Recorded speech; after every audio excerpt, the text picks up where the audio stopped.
Okay, A-pushers. Mr. Ristau here. We're going to be doing some notes from Chapter 21.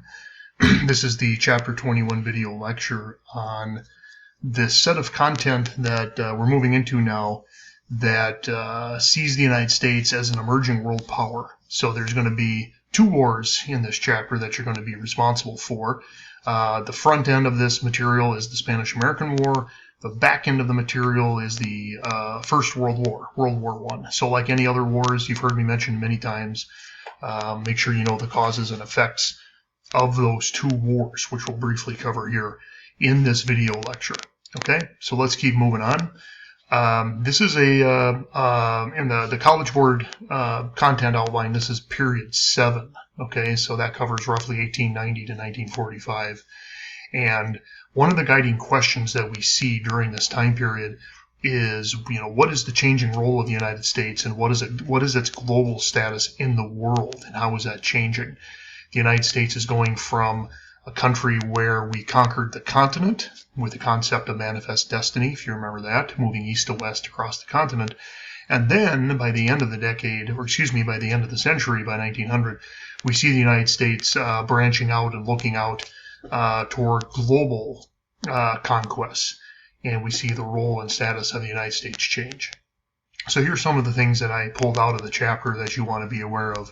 We're going to be looking at the arguments for and against overseas expansion, those people who were imperialists, people who were called anti-imperialists, the debates regarding the Philippines and the expansion in Asia, something called the Roosevelt Corollary, which is an extension of the Monroe Doctrine from the 1820s, if you recall the Monroe Doctrine and what that was about. Again, causes and effects of the First World War. The Creel Committee, which was a committee of people, again, regarding connecting to the First World War. And then moving into the 1920s briefly, late teens, the Great Migration, which was a massive population shift of African Americans migrating north from the South in search of better economic opportunity. One Supreme Court case, at least during this time, was Schenck versus United States, which is a case that was decided after World War I, but it was actually connected to World War I. And then President Wilson's, essentially his part of the peace treaty that ended the war, known as the 14 Points. The treaty that ended World War I was known as the Treaty of Versailles. So we'll take a look at that too in this lecture near the end. Okay, so great political cartoon. Be familiar with it. I love this cartoon. It really is a reflection of how the United States is changing from the time we became a country, you notice here in 1783, and how we grew up, how the Union consisted of early on, of course, 13 states to 17 states 20 years later. We gained the Louisiana Purchase by 1819. We've grown to 22 states. We're kind of the equivalent of a young adult. And by the time of the Civil War, we have grown to 34 states. Texas has been annexed. The Mexican War has taken place. And now we're basically a mature adult, right? Kind of an older adult. But you notice we're starting to put on a little weight by 1898 and 1899. The United States has become very bloated. We have 48 states. By 1898, the Spanish-American War takes place, and we have become a global power looking to make inroads and global conquests around the world.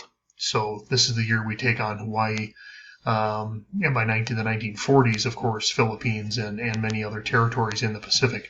And then by 1899, just a short year later, you see here the caption, the U.S. has come into possession of valuable colonies.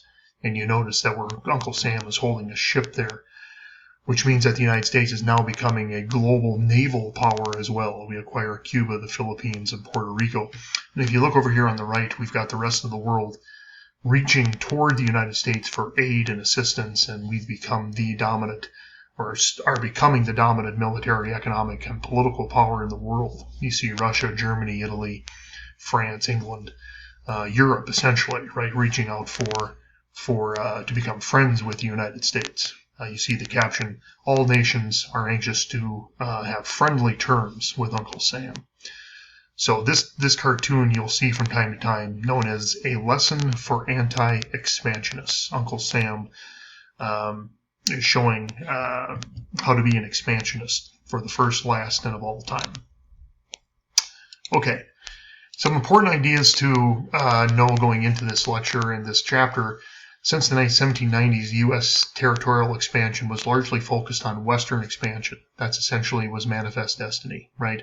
1790 through about 1840, 50, and 60.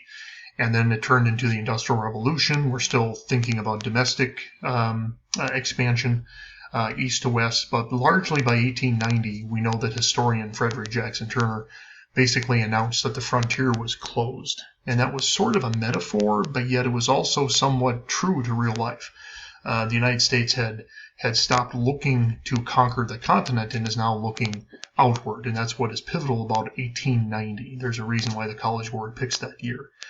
The 1890s marks this transition decade in U.S. history, and the United States is becoming now more and is seeking to become more of a global power. So what were some of the motives and reasons for imperialism?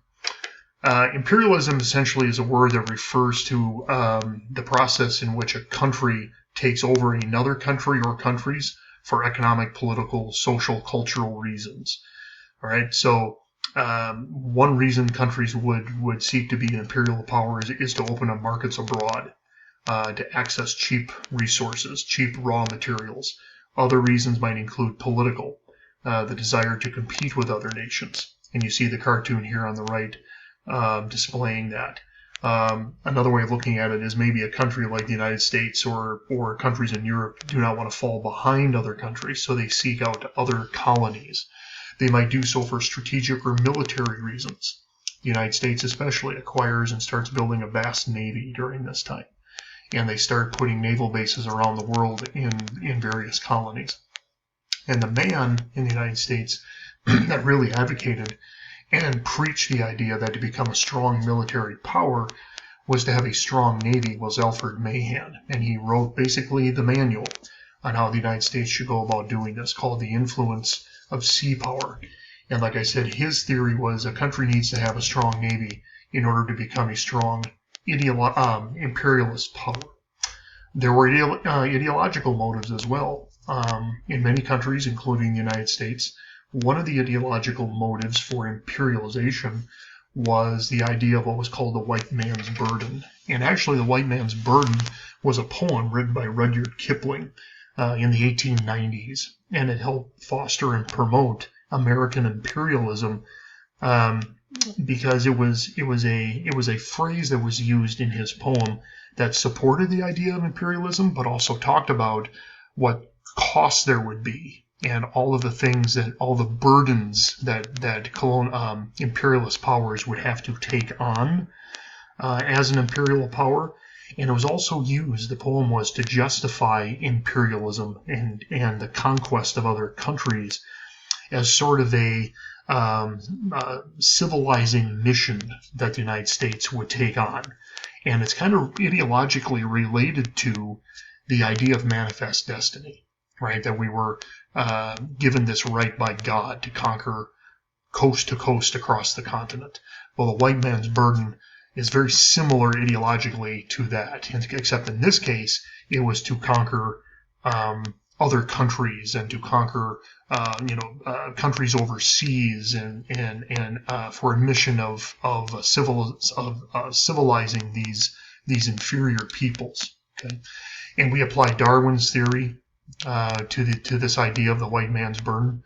We had people like Josiah Strong, Reverend Josiah Strong, who wrote Our Country, and who he argued that the white civilization, the Anglo-Saxon civilization, is superior to other civilizations. And these are really the two men, Mahan and Strong, that you want to remember. Excuse me, when it comes to the feeling of the day in the United States and for the pro-imperialist argument. That it was our duty, it was our God-given right, we must colonize these other lands to spread what we believed at the time, at least if you were an imperialist, our superior civilization. Okay, and there we see a picture of Josiah Strong there. Right? Here's Alfred Mahan, that is his, we'll say, owner's manual, his manual, arguing that a strong imperialist country needs to have a strong navy. And the name of it, of course, was The Influence of Sea Power Upon History by Alfred Mahan. Okay? Now, the first case study when it came to imperialism was actually Hawaii. And we have a history with Hawaii, so I'm going to go through this rather quickly. But all this is kind of building up to visions and ideas that we had of becoming an imperialist power post-1890. It started as early as the 1820s. We had missionaries that would visit the Hawaiian Islands to spread Christianity. We had economic reasons for dealing with Hawaii. Now, Hawaii at the time, of course, was not a state. It wasn't a territory of the U.S. But Americans there had sugar and pineapple plantations, and planters started to build up much of the buy up and build up much of the land there. And you can see here one of the famous families, a family you've heard of, the Dole family, like Dole bananas, Dole pineapple. They were the wealthy family on the island of Hawaii. And by 1887, the United States government signed a treaty that established Pearl Harbor, the harbor that would of course be bombed when the Japanese bombed it during World War II, that brought the United States into the war in 1941. But in 1887, that's how we ended up getting this naval base, right? And it goes right toward what Alfred Mahan was talking about. Strong imperialist country needs naval bases around the world. We established one in Hawaii in 1887. So the United States has a lot of various interests in Hawaii, and we're looking to annex Hawaii. To us, it would make sense. Queen Liliuokalani advocated that Hawaii should be controlled by the Hawaiian people. She was the monarch of Hawaii at the time. She was pretty much against the idea of Hawaii being annexed by the United States, so a revolt broke out that was orchestrated by these wealthy sugar and pineapple plantation owners, and they sought to overthrow the queen, which they ultimately did. And by 1893, mid-1890s, again, this is kind of the early beginnings of the United States becoming this imperialist power. William McKinley was in office when the United States officially annexes Hawaii. We tried to do it under Grover Cleveland. Cleveland was against the idea, but by 1900, McKinley okays the idea for Hawaii to join the United States, not to become a state. That's off for a ways, but they do join the United States to become annexed. Here is kind of a cool photo of the Lalani Palace in Honolulu. This is where the monarch lived, where Queen Liliuokalani lived there for a number of years. Right, and it's still there. It's a great tourist attraction. It's pretty cool. Love the palm trees. So another place leading up to the Spanish-American War, one of the other causes of the Spanish-American War took place in Cuba. Cuba at the time was a colony of Spain. It was one of the few colonies that Spain still controlled as late as the 1890s. And the Spanish were a terrible monarchy in terms of treatment of the Cubans and how they treated this colony they had named Cuba. And revolts started to break out against the Spanish, and they were becoming more common as the 1880s turned into the 1890s. And the Spanish generals there on the island, one in particular known as General Butcher Weyler, his nickname was Butcher, took very controversial steps to try and squash these rebellions. And you can see the cartoon on the right. It's a great cartoon that shows how Cuba was linked to Spain and how Cuba struggled for their own independence, dating all the way back to 1868. So while the United States is going through recovering from the Civil War, entering our Reconstruction period, right, Cuba is struggling and trying to gain their independence away from Spain. And you had these major rebellions take place. The Cubans are trying to break away from Spain. And one of Butcher Weyler's recommendations and solutions to squash these rebellions was to place many Cubans in what he called these reconcentration camps. And they were horrible, as you would suspect. Many Cubans died of starvation. Many died of disease. And you can see the cartoon up there, a famous cartoon on the left called Spanish Misrule, where you can see the island of Cuba is burning underneath. It says anarchy. That represents the rebellions, of course. And then you've got Lady Cuba up above there in the Spanish frying pan, looking down on what's happening in Cuba. Why does the United States care? Well, the United States cares because, remember, for decades now, we've had an economic interest in Hawaii, right? We've had sugar plantations. Lots of sugar cane is grown there, along with other commodities, pineapple, for example. The other reason that we care is that the United States does have sympathy for the plight of the Cuban people and what's going on there under the hands of the Spanish, and in particular Butcher Weiler. Another cause of the Spanish-American War, if one cause is what's happening in Cuba, a second cause is something known as yellow journalism. Now, this has come up before this term throughout the 1870s, 80s, 90s. Remember Pulitzer, remember William Randolph Hearst, the two major media moguls at the time.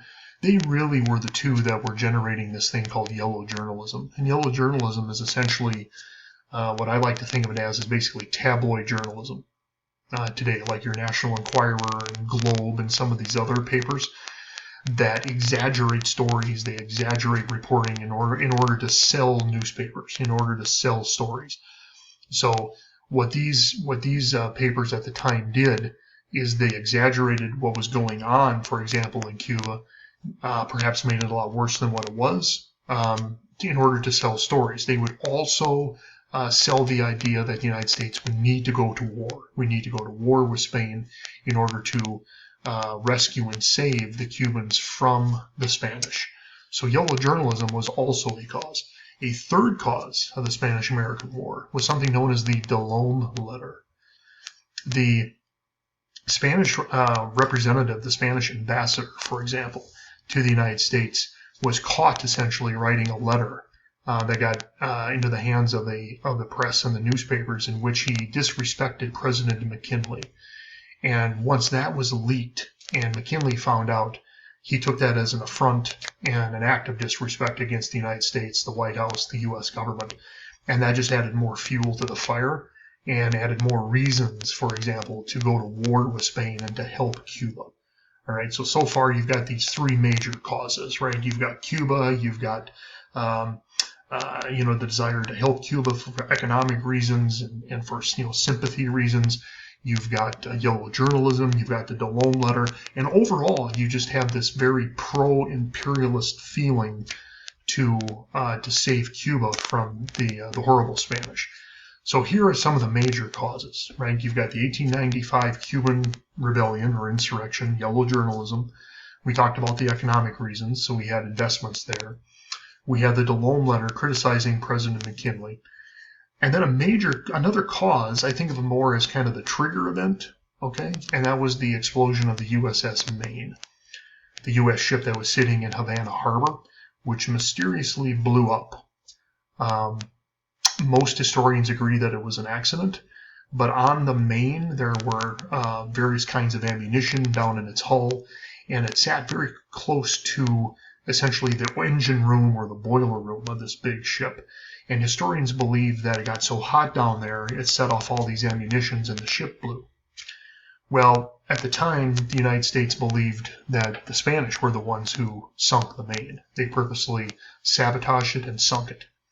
And we took that as a reason to go to war. That was kind of the trigger event that led the United States into war against Spain in 1898. Right? So the Spanish-American War begins. The yellow press, yellow journalism blames Spain, like I said, for the destruction of the Maine. And you can see here how we portrayed the Spanish in many of the newspapers here. Here's the New York Journal, calling them treacherous, and we have them portrayed as apes. You see the shirt, the monkey shirt here called Spain. Very racist cover of the New York Journal here. But we blame the Spanish for the sinking of the Maine. And in April of 1898, the United States declares war against Spain. So it's officially the U.S., Cuba, and the Philippines, because they were, at the time, colonies of Spain. And we're going to war against Spain. The Congress passes what would be called eventually the Teller Amendment.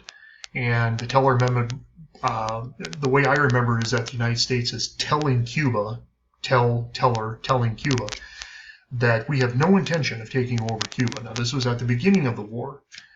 Keep in mind this would change by the time the war was over. Okay, so keep that in mind. So at the beginning of the war, we're telling Cuba, you can have all the independence you want once the war is over. Secretary of State John Hay referred to this war as a splendid little war because it was very successful. It took about, a year and a half, 2 years, and it was fought essentially in the Caribbean against Spain on the island of Cuba, but it was also fought in the Pacific on the island of the Philippines. All right, so in some cases, this is kind of a global war, right? George Dewey, commander, crushes the 7th Fleet in the Philippines. We take over the Philippines, or in the process of key battles in the Philippines. And Teddy Roosevelt, future President Teddy Roosevelt, there he is down here with the yellow arrow, his claim to fame before he became president, even though we've covered him, right, as president, as a progressive president. We talked about how he was also a huge conservationist, environmentalist, etc. But before he became president, he was basically the volunteer leader of the regiment known as the Rough Riders. And the Rough Riders, you can see them all here, stormed San Juan Hill in San Juan, Puerto Rico. Puerto Rico was also part of this war as well, because it too was a colony of Spain. Okay, so we have Teddy Roosevelt doing his thing and making a name for himself in the Spanish-American War. The war ends officially in August of 1898, so you can see it didn't take very long. The treaty that ended the war was known as the Treaty of Paris. Like most treaties back then, it was signed in Paris. And that treaty is going to spark a lot of debate here in the United States. So here's the United States after the war is over, after the Treaty of Paris is signed, and the question now becomes, okay, what now? What do we do with these newfound territories? We have Cuba, we have Puerto Rico, Philippines and Guam over here, right? And this is the aftermath. You're essentially looking at the aftermath. And like I said, the question becomes, what do we do with the Philippines, Guam, Cuba, Puerto Rico? And, excuse me, it's going to be different, a little bit different for each place, okay? So what should the U.S. do with these newly acquired territories?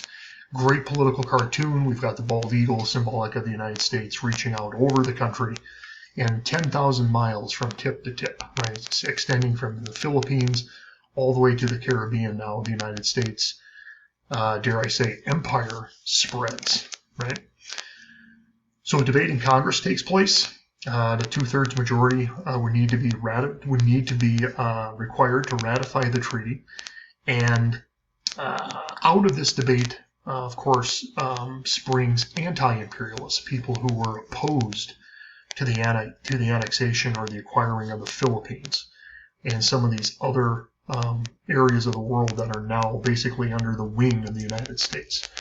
So members of the Anti-Imperialist League include men you've heard of, for example, Andrew Carnegie, the labor leader Samuel Gompers. Mark Twain was another anti-imperialist. President McKinley, however, favored expansion, and Congress narrowly approved the treaty by the 2/3 majority needed. And now becomes about the actions, what the U.S. would do with Cuba, Puerto Rico, and the Philippines. Are they going to annex these areas of the world? Are they going to try and make them states? It's like the key debate question here sits on the page. What are we going to do with these territories now that the war is over? Turning our attention to the Philippines. Key figure with the Philippines, Emilio Aguinaldo, was the leader at the time of the Filipino independence movement against Spain. All right, he was trying to acquire the Philippines' own independence. He was told and was under the impression that once the war was over, the Spanish-American War, they would be independent, right? That makes sense. It would seem that the United States was fighting for the Philippines to be independent from Spain, so he was under the impression that's exactly what would happen. He fought alongside U.S. soldiers against Spain in the Spanish-American War. So when that Treaty of Paris was signed, he thought the Philippines would receive independence. All right? But what happens instead was a brutal guerrilla war that took place between the United States and the Philippines. So during that transition time, once the Spanish-American War was over, instead of the Philippines being granted their independence, the United States starts to make inroads in the Philippines and basically tells Aguinaldo, not so fast. And this war starts to take place between U.S. soldiers, the United States, and Filipinos. The Philippines wouldn't be given their independence until 1946. So the Philippines were essentially a territory, right? They were kind of under the thumb of the United States for the next roughly 46, 7, 8 years. Puerto Rico is another acquisition as a result of the Spanish-American War. It was given a limited degree of popular government. It was withheld from self-rule. Congress finally gave Puerto Rico and its citizens there U.S. citizenship in 1917 following World War I. And the status of places like Puerto Rico and the Philippines were really uncertain during this time.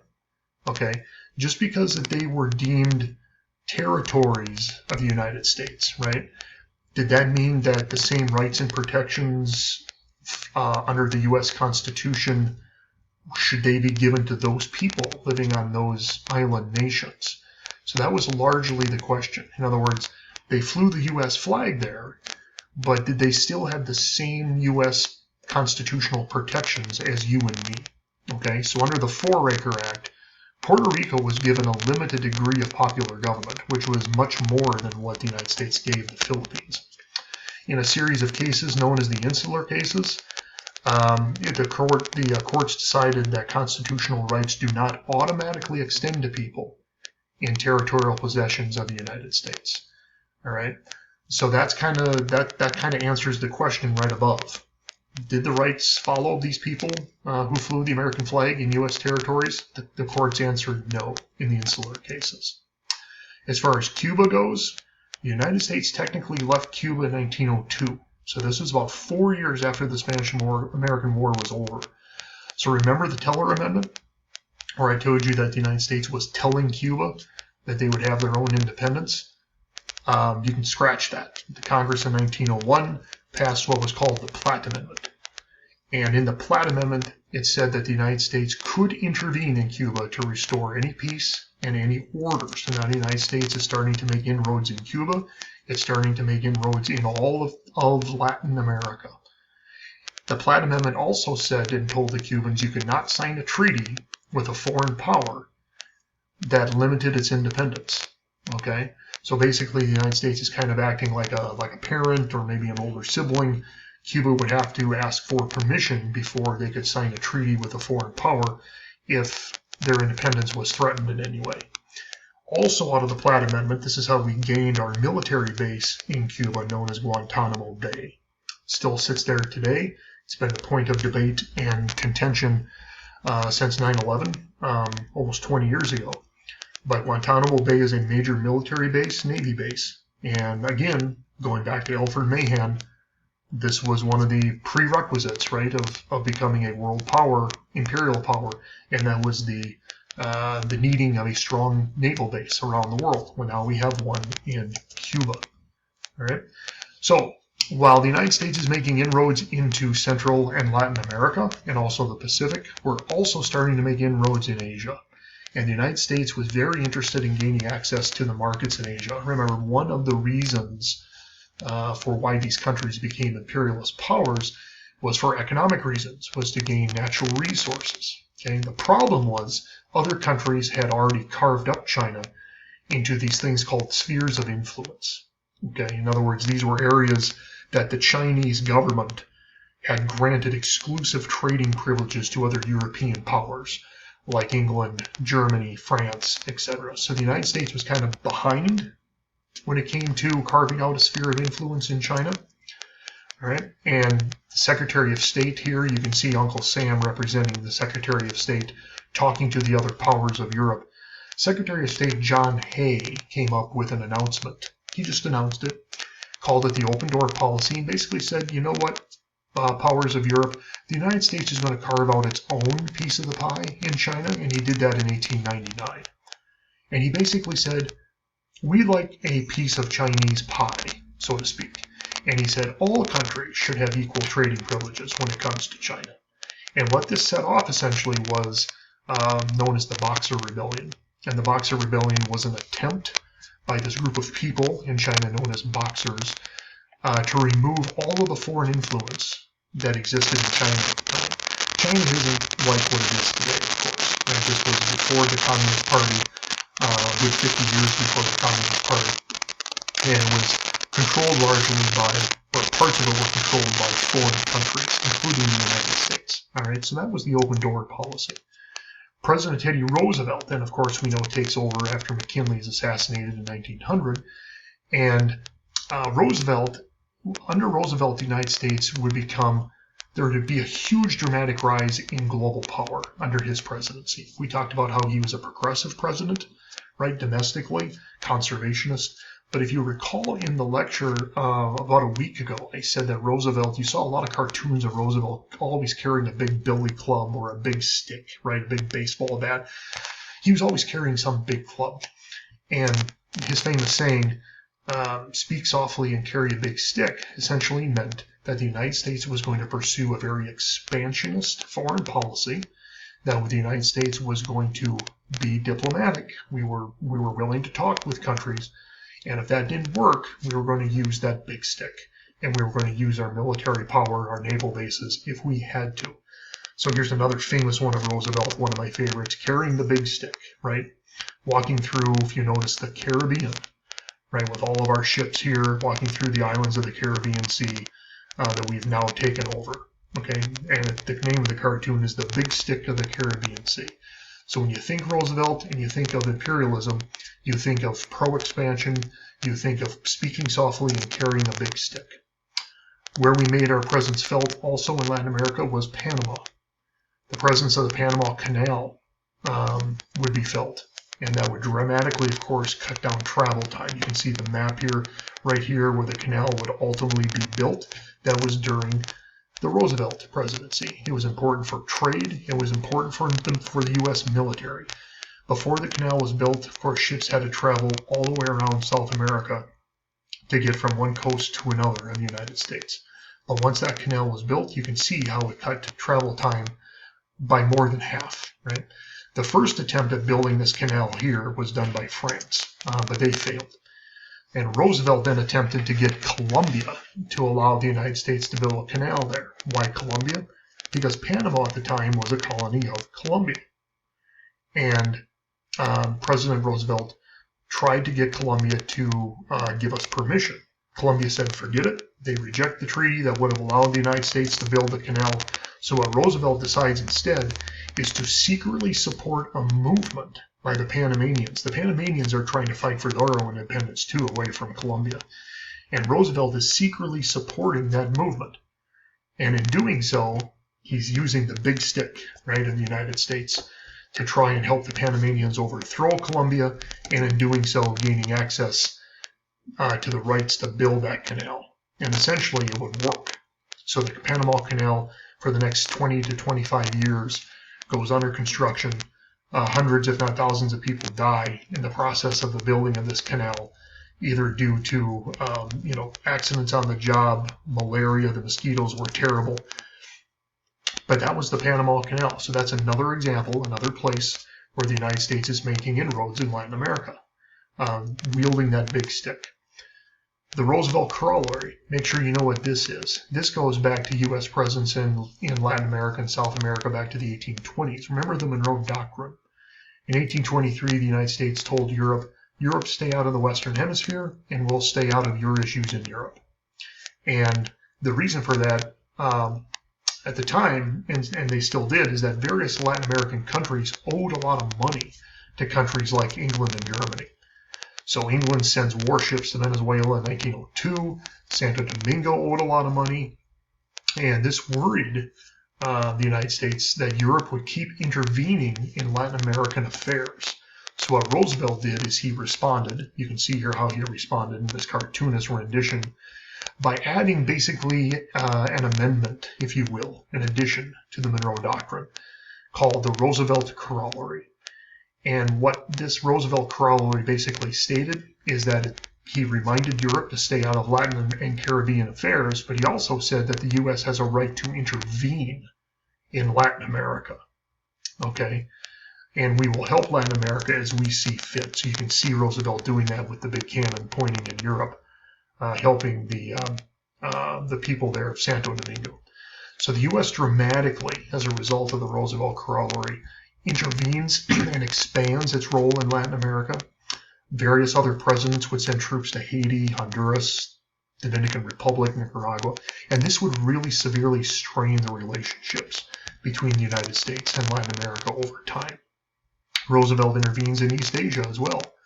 Roosevelt would win ultimately the Nobel Peace Prize for the United States mediating the Russo-Japanese War in 1905, where Japan would beat down Russia in this war, and the U.S. increasingly was concerned over the growing strength of Japan, which they had every reason to be, for reasons we'll see later by 1930, okay, the beginning of World War II. Something known as the Gentleman's Agreement in 1908 was signed, where laws in California at the time were discriminating against Asian immigrants. And it was that nativist feeling again that was rising up, where we basically told Asian immigrants you're not going to be allowed into the country. Because at the time what was going on is that San Francisco required Asian students to attend segregated schools. And this was that yellow journalism and yellow fear, right? The very racist, bias fear, prejudicial fear against Asian immigrants. What Roosevelt did is he basically told Japan, and California will help mediate the issue. Japan secretly agreed to restrict the immigration of Japanese workers to the U.S., and Roosevelt then would pressure California to repeal its law. That was known as the Gentleman's Agreement. And Roosevelt also would send a whole new fleet of U.S. battleships to travel around the world. And this is a continuing growing strength of U.S. naval presence around the world. It was known as the Great White Fleet. All right? So that was Roosevelt's foreign policy. Speak softly, carry a big stick, making inroads in Latin America, Central America, South America, and Asia. Enter President Wilson. We're getting close to World War I now. The U.S. had pursued an aggressive foreign policy into Asia and Latin America. We know that. Teddy Roosevelt had the big stick policy. Taft had dollar diplomacy. We talked a little bit about that the other day. Under Taft, the United States wouldn't necessarily use military as much as we would use the dollar. So we would invest in these countries to make for U.S. strategic reasons. We would invest in businesses and firms in Latin and Central America. Wilson shifted that even more with a policy called moral diplomacy. So he would pursue less imperialistic policies, and he wanted to improve relations with the Philippines and Panama because it was the right thing to do. All right, so he would do more of what was right and wrong. It wasn't for military reasons or strategic reasons or even investment economic reasons. He would pursue policies simply because they were the right thing to do. Okay, so for example, he would intervene in Mexico. All right, the Mexican Revolution would take place, and the U.S. had large investments in Mexico. Mexico was going through a time where they were rotating a lot of different leaders. Diaz would come to power, and then Huerta would come to power, where the United States would refuse to recognize many of these governments, and Wilson would order an embargo to give aid to many of the revolutionaries in Mexico that are fighting against Huerta, and he would send eventually American soldiers down to Tampico in Mexico. The U.S. Navy would sit and occupy Veracruz down in Mexico, and for a time the United States would occupy part of Mexico. Pancho Villa, the general, would lead raids across the border between Mexico and the United States, killing people both in Texas and New Mexico. And by 1916, now by this time World War I is going on, he would send General John Pershing and an expeditionary force down to Mexico to help end the rebellion down there. So this brings us to World War I. And I'm going to put on the screen here the major causes of World War I. And the way you can remember the causes is to remember the acronym MAIN: militarism, alliances, imperialism, and nationalism. Okay, these are the four main causes. The world was going through a period of militarism. Many countries, especially in Europe, are building up their militaries, right? This was the byproduct of the imperialist age. I've said it already a number of times. Countries believed that to become an imperial power, you needed a strong military, specifically a strong navy. Many countries in Europe formed alliances, secret alliances with each other. And this would be catastrophic in terms of when the war began, because it would set off a chain reaction. You'll see this as we go through it. Imperialism was a major cause of World War I, okay, going all the way back to 1890. So this was a good 20-25 years before the war started. And then in many of these countries are experiencing growing feelings of nationalism. more and more people are starting to identify with their ethnic heritage and nations rather than their state, right? There's a difference. A state is a political unit. A state is another word for a country, where many people are starting to identify with their their nationality, okay, where there is no specific border, for example. So these four here are long-term causes. These are causes that go back at least 20 years. The spark that began World War I was the assassination of the Archduke Franz Ferdinand. He was in line to the Austrian throne, and he was assassinated in June of 1914. And this was the trigger event that set off a larger trigger event that led one country to declare war on another, and then another, and then another. And within literally a week or two, all of Europe is at war. Where's the United States in all this? Wilson would advocate a policy of neutrality. The United States would not enter the war until 1917. We were officially neutral. Okay? So the United States was never completely neutral, however, during World War I, because we did have a strong connection to England rather than Germany. Right? We had a shared language. We had a shared legal system. We had many shared political institutions. And American public opinion was largely anti-German, right? There was a lot of anti-German sentiment in this country during the times of this nativist feeling of the 1830s and 40s, nativist feeling during the times of the 1870s, 80s, and 90s. So that by the time the war came around, Germany was in large part responsible for starting the war, and there was a lot of public opinion that was largely anti-German.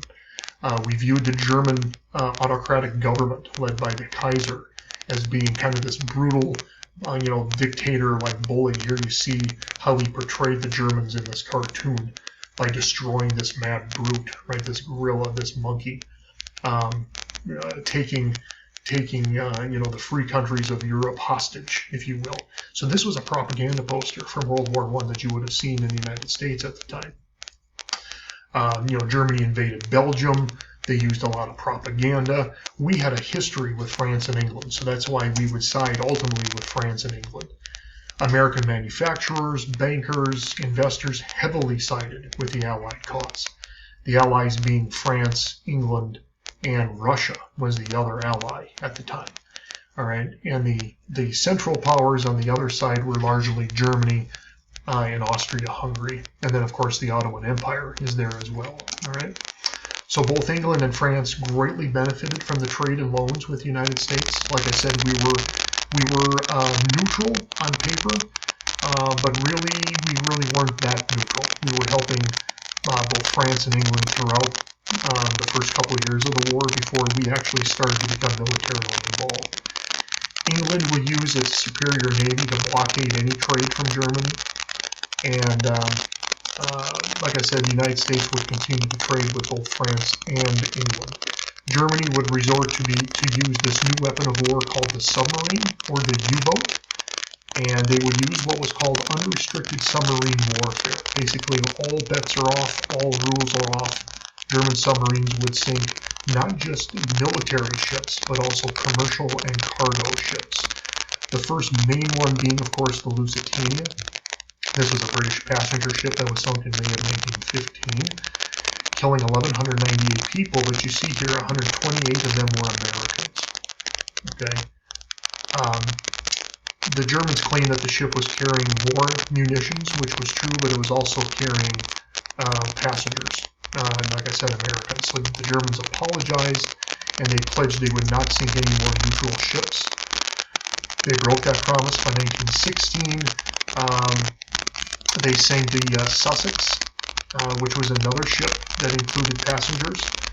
And by 1916 and 17, Wilson, the United States is becoming closer to going to war. Wilson threatens to cut off all diplomatic relations with Germany. And the U.S. were very close to going to war with Germany. When a country cuts off diplomatic relations, that's really the last straw before hostilities take place. And Germany makes what's known as the Sussex Pledge. They promise that they won't sink any more ships without warning them first. Because that was another element of unrestricted submarine warfare, is that the Germans would fire on these ships with no warning. But by this time, it's a little bit too late. Okay? In 1916, that was a presidential election year. Wilson, remember, was elected in 1912. He runs for re-election, promising to keep the United States out of war. So here you see a bunch of propaganda posters and whatnot. President Wilson campaigned. He is re-elected in 1916. He easily wins re-election, and by 1917, however, the United States is drawn into World War I by continuing examples of the violations of U.S. neutrality by Germany, the sinking of the Lusitania in 14-15, the sinking of the Sussex in 1916. There was a temporary pause in the German sinking of ships.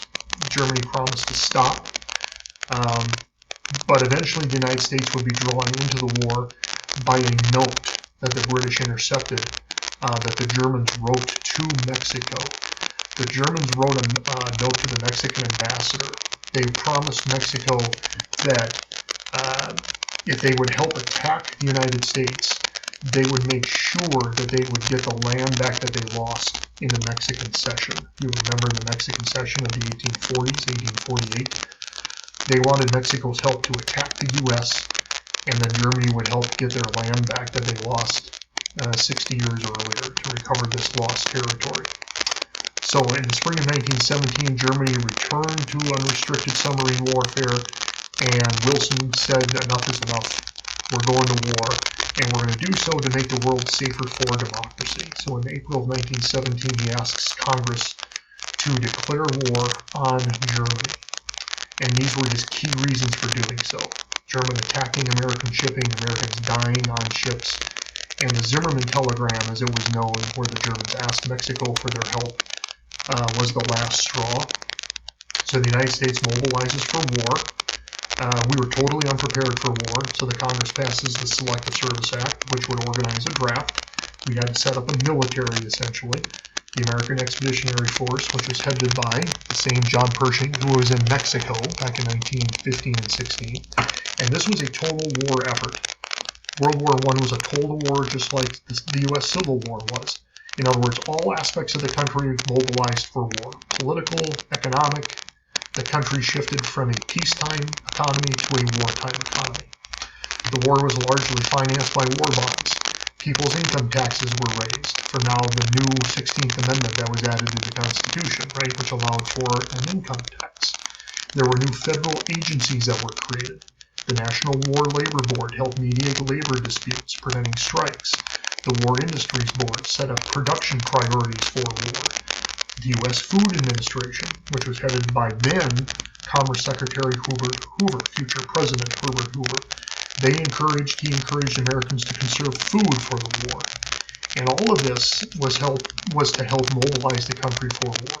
So World War I, one of the side effects of World War I, it also boosted support for prohibition, the 18th Amendment, which banned, as you know, the sale, consumption, and manufacture and transportation of alcohol, because it forced people to conserve their resources.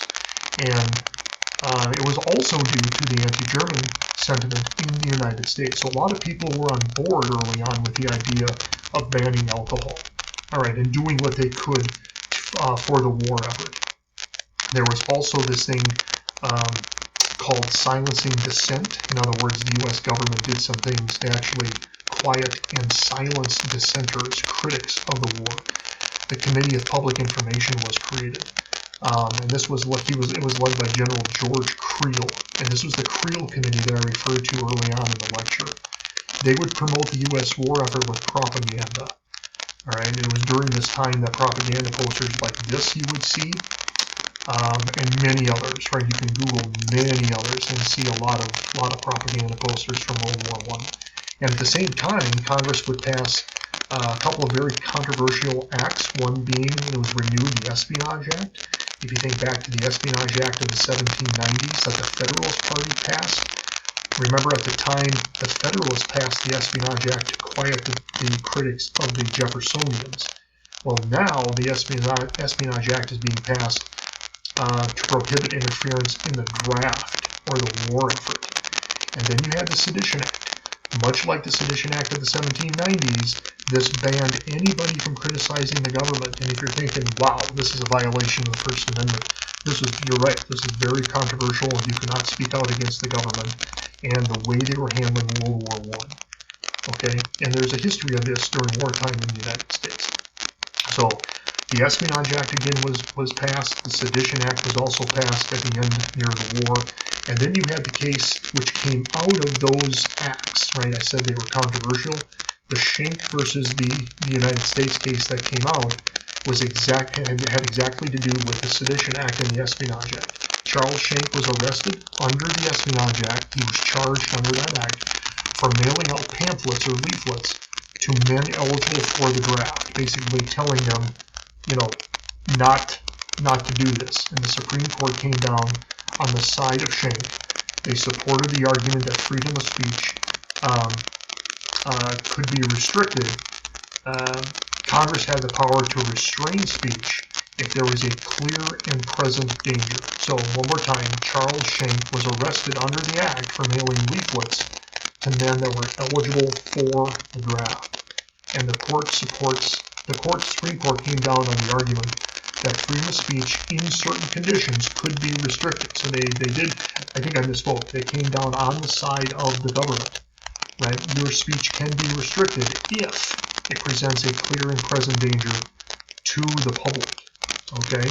So remember the Schenck of 1919.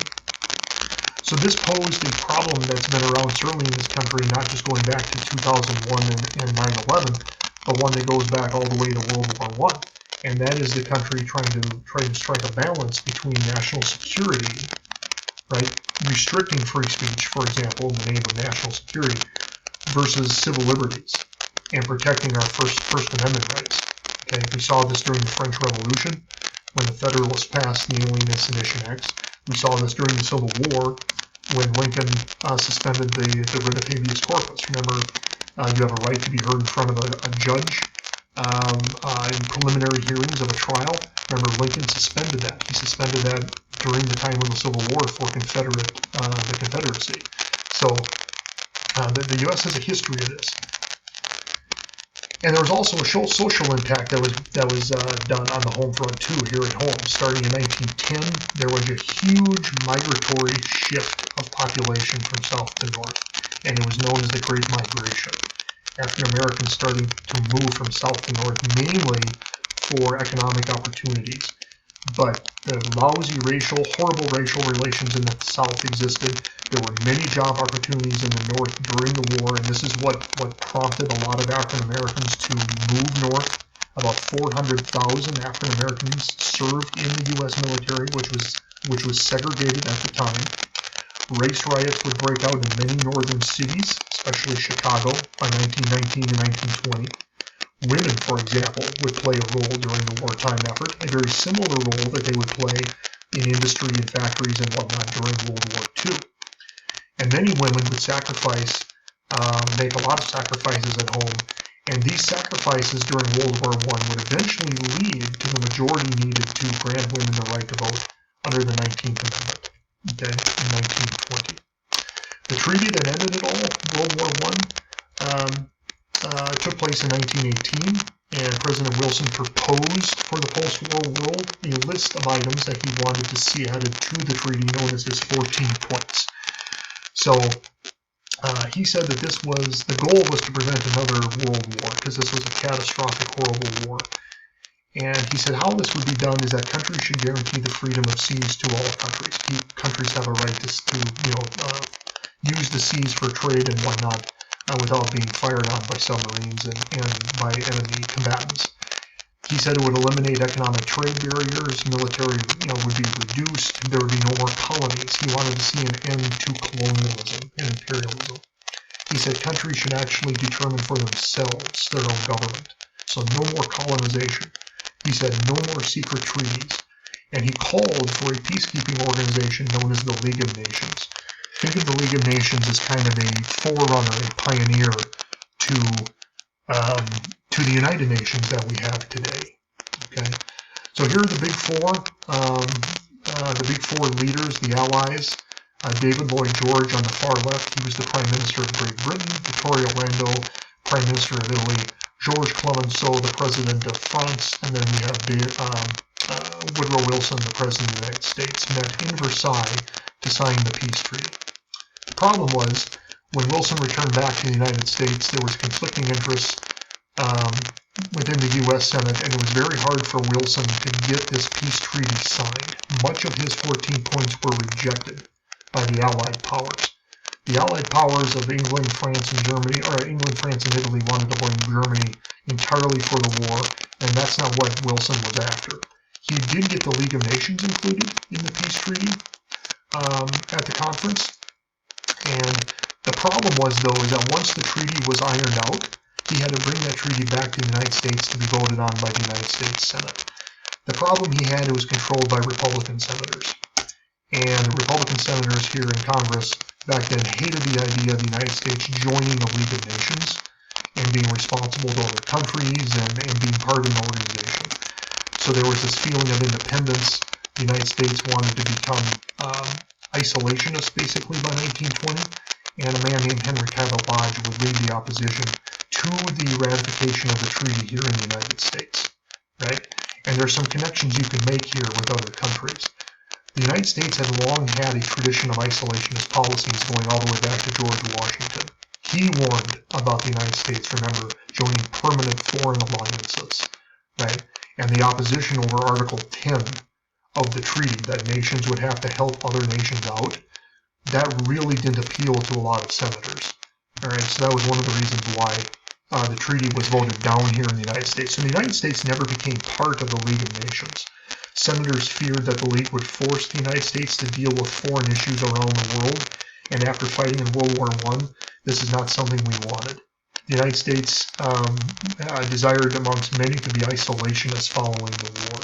So the United States rejected the treaty. Here you see Uncle Sam sitting on the sides, and we never became part of the League of Nations. All right? And that would ultimately hurt the League. President McKinley, Roosevelt, Taft, and Wilson all believed in playing a more active role in world affairs.